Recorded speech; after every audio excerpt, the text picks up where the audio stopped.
Hello, friends, and welcome back to Stories About Entitled People. Let's start with a story in which the landlord worked against himself. But before we begin, don't forget to subscribe to our channel if you're new here and turn on notifications so you don't miss a new video every single day. Here we go. Landlord demands building be restored, so aircon and fine reception is ripped out. A long time I was working at a well-respected and expensive consulting business who were renting an office. They'd spent good money installing aircon and making the reception area pretty decent, and other work like interior walls, shelving, high-quality decor, etc.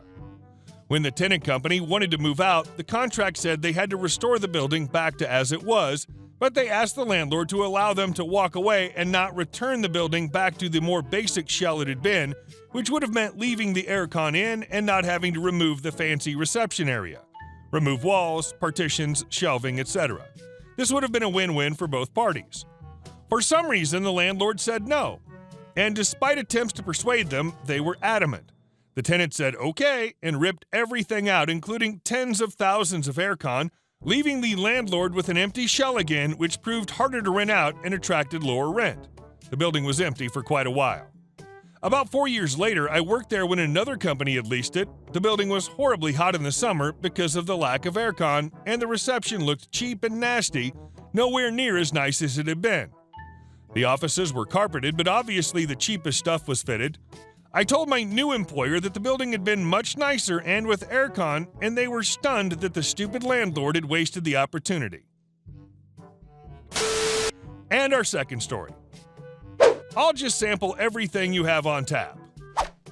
Bit of a backstory. I work at a small brewery as a bartender in the Chicagoland area, and because we're so small, customer satisfaction is key, aka being a huge pushover. We give out samples when people ask as profit margins on beer are quite high, but we like to limit them to 2, 3 if the person is kind, per purchased beer. So a few weeks ago, it's a busy Saturday, and an older couple come up and sidle up to the bar and grab a seat. Both the other bartender and I are helping other customers, but we both say hi to acknowledge that we see them and will be there ASAP. The person I'm currently with asks for a sample of a specific beer, and immediately after trying it, gets a pint. Yay, efficiency. I go up to the couple. Woman is CB, husband will be sad man. Me. Hey guys, welcome. How can I... CB. What did you just give that lady? Me. Pardon? CB. In that tiny glass, what did you give her? Me. Oh, it's just a sample of beer to make sure that she liked it before buying. That sounds good. I'll have that. Me. I'm sorry, would you like to try that same beer? She looked at me as though I was a complete idiot. She sighed loudly at her husband, then started talking obnoxiously slowly as though I didn't understand English. CB. What's so hard to understand? I want a sample. Me, getting frustrated. Right. What beer would you like to sample? I'll just try everything you have on tap. I honestly thought she was joking at this point. My customers and I usually give each other a hard time. It's all in good fun.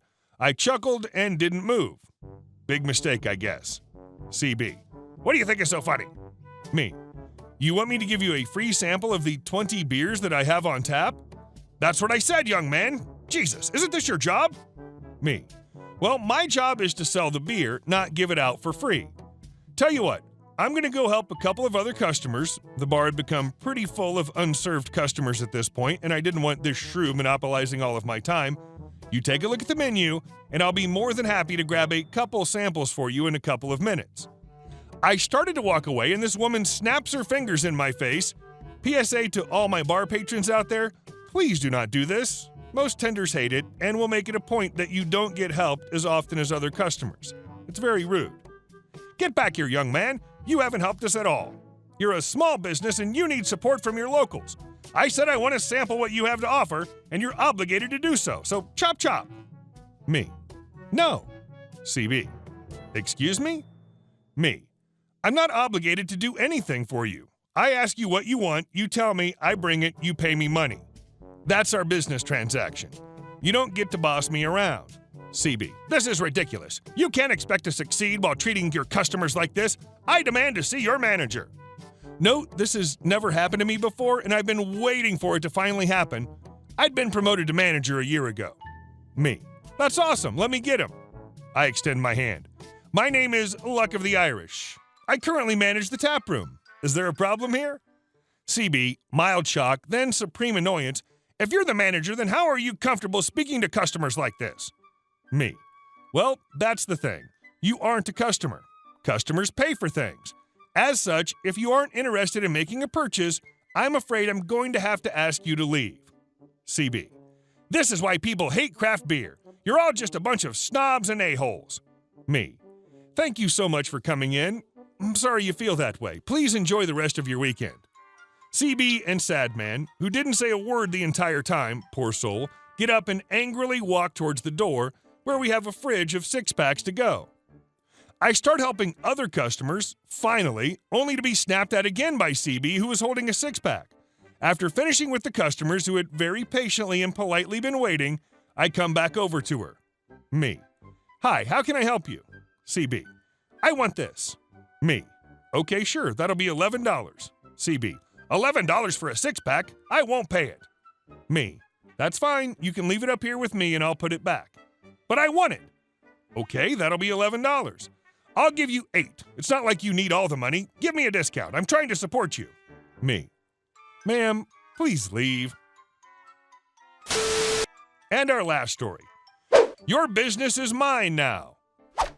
So I run a fairly large dealer network, as many of you know, and because of this, I have quite a bit of capital at my disposal. Well, I've been in this business since I was 18. I've been around the block more than a couple times. I've also been ripped off before and know how to protect my business. I'm no slouch, so don't try and pull a fast one on me. I also believe that a man's word is as solid and binding as a written contract. At least it was when I started. Well, one day I get a phone call. It's Henry. Henry is a smart, bright, intelligent young man from a fairly successful family. Heck, Henry used to work for me before his family decided to invest in him and buy his own dealership.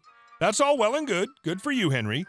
Well, Henry calls me up, and after a bit of small chit-chat, Henry says that he has an excellent deal for me and would like for me to purchase a large quantity of his stock.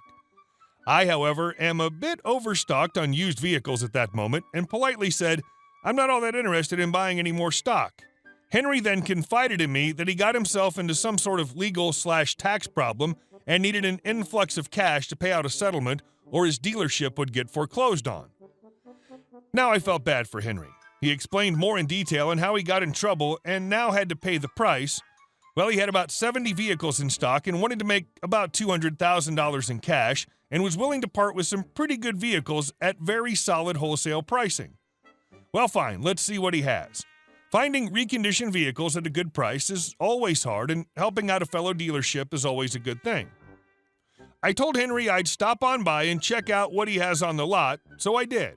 I found in total about 20 vehicles in which I wanted to purchase for my used car inventory, and I advised Henry of this. We came to an agreement, those 20 specific vehicles for $220,000, giving Henry more than enough capital to take care of his problem, plus some extra cash on top. Honestly, the deal wasn't that great of a bargain for me, but hey, I wasn't going to lose on this one. I also felt really good about giving Henry a helping hand. We agreed, and he said he needed to prep them, and I'd pay for the transport back to my dealership. I, however, insisted on I would pay once the vehicles were delivered and not before. He was actually a bit peeved at this stipulation. I then reminded him that the cash was not a problem, and he knew this, so he relented. All is well and done, and a few days later we start the transfer, and when everything is said and done, my used car manager tells me Henry only sent 17 over.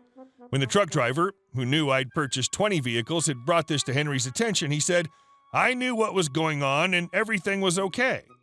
Well, everything was not okay, and a $220,000 car deal is not a small deal, and I'm most certainly going to be checking in on this.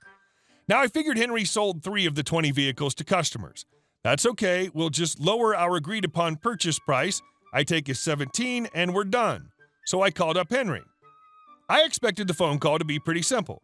Hey Henry, I got 17 vehicles, we need to agree on a new price, let me just deduct what those 3 vehicles were worth and I'll wire that over. Keep in mind we didn't have a contract saying I'll pay X for Y, but I did have a list of VIN numbers. Henry balked at this and said we agreed on those 17 vehicles for $220,000. I balked right back and said he's being unreasonable. I was very upset at this point, because this man was honestly trying to pull such a stupid fast one on me. I then told Henry, deal's off, you can come and pick up your vehicles. Well, of course, he was having cash problems, and it cost money to transport 17 vehicles, so those 17 vehicles sat in my back lot for a while. When eventually his dealership went bankrupt and everything went up for auction, I hopped on over and bought out his entire stock for a fraction of what it was worth. It was quite a significant windfall for us, and our salespeople were more than happy to sell them. Now, the story isn't over just yet. There's one more nail to be hammered in this coffin. My owner bought a dealership several months after this fiasco. I, of course, was in charge of this dealer as I was all the other dealers in the owner's network. So here I am inside the dealership getting a feel for this place when Henry walks in. I was in a back office. Henry approached a salesperson, asked for a manager, and told the manager he was an experienced salesperson looking for a salesperson's job. Of course, Henry did very well in the interview with the sales manager, and the manager called me up, advised he had a great hire, and wanted me to give a quick once-over. I said, bring him on in. There I am, sitting in my office, when there's a knock on my door. I say, come in. Manager walks in first and starts to introduce Henry when Henry walks in right behind him, and we lock eyes. You all of a sudden see this poor man's soul get crushed. Henry excuses himself and runs off to go to the bathroom. The manager's quite confused, and I simply say, nice find, but I bet you he ain't coming back. I've not seen Henry since. Oh, and Henry made my sales staff very happy. Not sure if you guys know how the business works. However, my sales staff is paid 25% on the profit of a vehicle. They get a 5% bump at 12 and another 5% bump at 15. Well, we got his entire stock of 70 vehicles for a rock-bottom price. So let's say normally we pay, say, $15,000 for this truck and it sells for $18,500 with a $750 pack, salesperson makes $690. However, if we got that truck for $12,000, salesperson now makes $1,440 or as much as $2,000. So those 70 vehicles went through our dealer network very fast. We had quite a few salespersons have zip code paydays because of Henry. Hey guys, thank you all for watching the video. I'll see you in the next one.